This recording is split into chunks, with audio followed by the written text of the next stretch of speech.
अस्सलाम वालेकुम दोस्तों, मैं उम्मीद करता हूं कि आप सब खैरियत से होंगे। दोस्तों, हमने तारीख़ यहूद सीरीज़ के 7वें एपिसोड में आपको बताया था कि यहूदियों ने किस तरह मंसूबा साजी के ज़रिए स्पेन, पोलैंड और फ्रांस में अपने लिए अवाम की राय को तब्दील किया। वो ईसाई जो हर वक्त यहूदियों को कत्ल करने के मौके ढूंढते थे, वो किस तरह से यहूदियों के परस्तार बन गए। दोस्तों, आज तारीख़ यहूद सीरीज़ के इस 8वें एपिसोड में हम आपको बताएंगे कि यहूद ने किस तरह ईसाइयों की सबसे बड़ी कुव्वत इंग्लिस्तान को अपने हक में किया और फ्रांस, बरतानिया और स्पेन की कॉलोनीज में अपना असर और रसूख किस तरह बढ़ाया। तो चलें शुरू करते हैं आज की वीडियो। इंग्लिस्तान और यहूद। फ्रांस और हॉलैंड के बाद इंग्लिस्तान में भी यहूद के लिए फिजा साजगार हो गई, क्योंकि चार्ल्स अव्वल के तख्तादार पर चढ़ने के बाद जब क्रामवेल ने इक़्तिदार संभाला तो इसने यहूदी सरमायादारों को नवाजने के लिए बस्तियां तमीर करने की इजाज़त दे दी। 1660 में हर काबिल ज़िक्र मुकाम पर इनकी कॉलोनियां बन गई, लेकिन प्रेवी कौंसिल ने 1680 में इन्हें मज़ीद जुदागाना बस्तियां तमीर करने से रोक दिया और इन पर वाज़े कर दिया कि रियासत के अंदर रियासत बनाने का सिलसिला बर्दाश्त नहीं किया जाएगा। चुनाचे इन्होंने आबादकारी का तोसी मंसूबा तर्क करके अपनी तवज्जो तजारत और इल्मी सरगर्मियों पर मरकूज करने का फैसला कर लिया, जिसके तहत इन्होंने अपने बच्चों को साइंसी इल्म में आगे बढ़ाने और अपने मजहबी अकायद की तरवीज का काम शुरू कर दिया। इन्होंने अपनी तमाम क्लासिकी किताबों का अंग्रेजी जुबान में तर्जमा करके इसकी वसी अशात का एहतमाम किया। इस दौरान बहुत से यहूदी पुर्तगाली कैथलिकों के रूप में यहाँ आवार्द हुए। जब इंग्लिस्तान अपनी सल्तनत की तोसी के लिए समुंदर पर फैलने लगा और इसकी गैर मुल्की तजारत में दिन दुगना रात चुगना तरक्की होने लगी, तो इन ताजरों में पुर्तगाली कैथलिकों के लबादे में मलबूस यहूदियों की भी बहुत बड़ी तादाद शामिल थी। 17वीं सदी में प्रोटेस्टेंट ईसाइयों का अकीदा था कि हजरत ईसा अलैहिस्सलाम के ज़हूर सानी के ज़माने में यहूदी सारी दुनिया में फैल चुके होंगे, जिन्हें हजरत ईसा अलैहिस्सलाम अपने हाथ से अपने दीन में दाखिल करेंगे। इस ख्याल को तक़वियत देने में इस अफवाह ने बड़ा काम किया कि शमाली अमेरिका के रेड इंडियन दरअसल यहूद के 10 गुमशुदा कबाइल हैं। चुनाचे हजरत ईसा अलैहिस्सलाम के वक्त यहूद की ज़्यादा से ज़्यादा तादाद को इनकी खिदमत में पेश करने के लिए इंग्लिस्तान के मसीहियों ने इनकी आबादकारी का खैर मकदम किया, ताकि हजरत ईसा अलैहिस्सलाम के हाथों अंजाम पाने वाले इस कार्य खैर में शरीक हो सकें। कट्टर मजहबी ईसाई इनकी आबादकारी में बेपनाह जोशो खरोश से हिस्सा लेने लगे।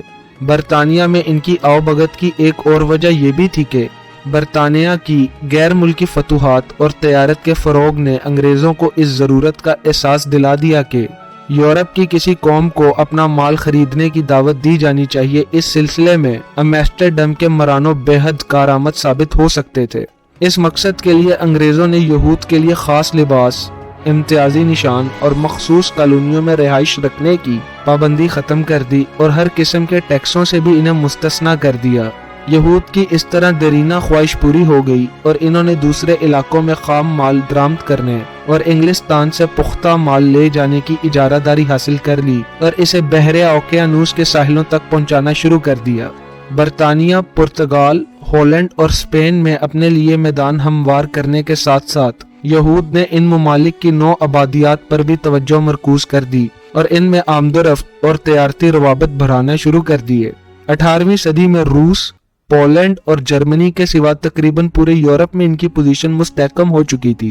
पोलैंड से यहूद के इनखला के नतीजे में रूस में मौजूद 10 लाख यहूद के लिए हालात संगीनतर हो गए थे। जार और रूसी चर्च के जबरो इंतकाम की चक्की ने इन्हें पीस कर रख दिया। इसके बरक्स जो ममालिक 9 आबादियात की दौलत और तजारत से माला माल हो रहे थे, इनमें मजहब की गिरफ्त ढीली पड़ रही थी और यहूदियों से नफरत में भी काफी कमी आ चुकी थी। इसलिए इनके हालात दिन ब दिन बेहतर हो रहे थे।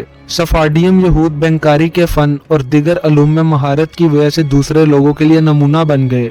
फ्रांस में वो अदलिया में आला ओहदों पर फाइज हो गए और शाही दरबार में भी नुमाया मुकाम हासिल कर लिया। यूरोप में इक्तिसादी तरक्की की रफ्तार बढ़ने के साथ साथ यहूद का वकार भी बुलंद हुआ। बाज़ मुल्कों में अगर इनके साथ ज्यादती होती थी तो वो दूसरे मुल्कों में इसकी तलाफी भी करने लगे थे। मसलन 1745 में प्राग में यहूदियों को लुई 14 ने और फ्रांस की मलका मारिया थेरेसा ने शदीद बर्फबारी के दिनों में मुल्क बदर कर दिया।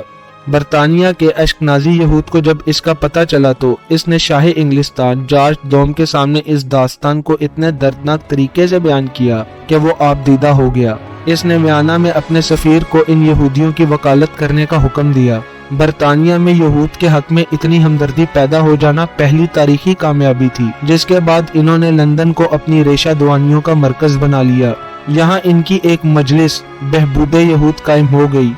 برطانیہ میں ان کی دوسری شاندار کامیابی یہ تھی کہ انہیں رائل سوسائٹی کی ممبرشپ حاصل کرنے کی اجازت مل گئی، جس کے بعد وہ سائنسی، طبی اور علمی صلاحیتوں کا برملا مظاہرہ کر کے اپنا لوہا منوانے لگے۔ 1753 عیسوی میں ان کے سیاسی مقام کو بہتر بنانے کے لیے برطانوی پارلیمنٹ نے ایک قانون پاس کر دیا، لیکن عوام نے اس پر اس قدر احتجاج کیا کہ اسے کالعدم قرار دینا پڑا۔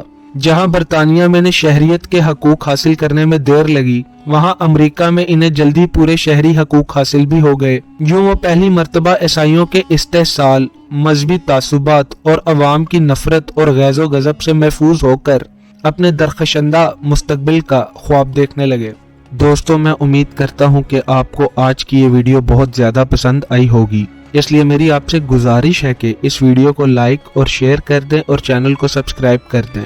دعاؤں میں یاد رکھیے گا۔ ملتے ہیں اگلی ویڈیو میں۔ اللہ حافظ۔